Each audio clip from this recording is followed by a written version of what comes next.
Hey, how's it going? Class 5, in this quick video, I'm gonna talk about grammar trouble spots and rules for writers for today. So, chapters 9 and 10 of grammar trouble spots, I'm not gonna go over them too much. Active and passive voice, I think most people understand how this works. If you have ELL students, there's some good activities here to practice the passive voice that some people may have difficulties with. Also, on page 73, trouble spot 10, chapter 10 here, modal auxiliaries. Sounds complicated, but these are all the must, couldn't, may, might, should, etc. that we generally don't have a problem with in English. Page 78, you've got a list there of phrasal alternatives to modal auxiliaries. Sounds complicated, but for ELL students, that's a good chart to use. All right, so in the future with this book, I'm going to hit on things that I think are pertinent for what we're doing.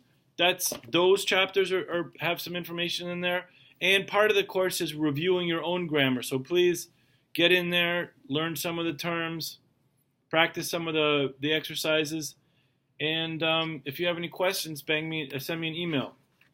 So let's take a look at rules for writers.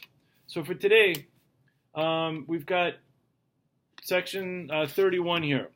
So this is what I spoke about before, multilingual writers and ESL challenges. I mentioned this before a few days ago, but I just want to take a look at this in specific. On page 286 in Rules for Writers, and once again, I'm using the 7th edition. So this is one of the most complicated things for EFL writers, or English as a foreign language students. Some prepositions, lists here, at, on, and in. This is a nice list on page 288. But particularly, and I pointed this out before, on page 290, you've got a lot of verbs with the prepositions that correspond. Ashamed of, concentrate on, worried about, think of, things that we may know in English, but in other languages, the prepositions are sometimes completely different. So this is something that really needs to be worked with if you have ELL students. How do you do that? Make questions. Test each other. One student give the verb, the other one give a preposition, and then give a sentence. Sometimes there's a lot of prepositions, different prepositions for one verb. Something to look at, you have to add to this list. Like I said before, get and turn are two other verbs that really need to supplement this. Get in, get up, get out, get over, get off, get on, etc. And turn up, turn in, turn out, turn over, turn around. All the ones with turn. So many different verbs there. So those are some things to look at. I want to take a look now at RFW part 4 here on paragraph and topic sentence. Like I said before, please watch the video, How to Write a Paper. It's in the bottom of the video section now. This has a section here.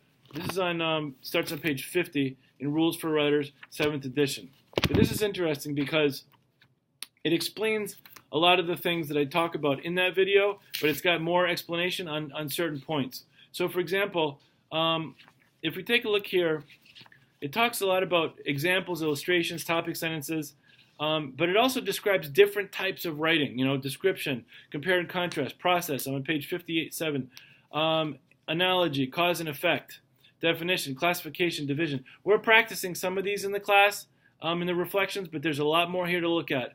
If you're looking at different types of writing you can use. Making paragraphs coherent. This section here is super interesting, or important, on page 61, about working the paragraphs together and linking the sentences in each paragraph. So you do this with different repeating keywords, using transitions, page 61. And I think there's a great list here on page 65, which has a list of common transitions, to show addition, to give examples, to compare, to contrast. It's got a lot of really good lists here to take a look at. And, I give this list to my students, and they dog ear or cat ear that page. And it's just a good reference for the future.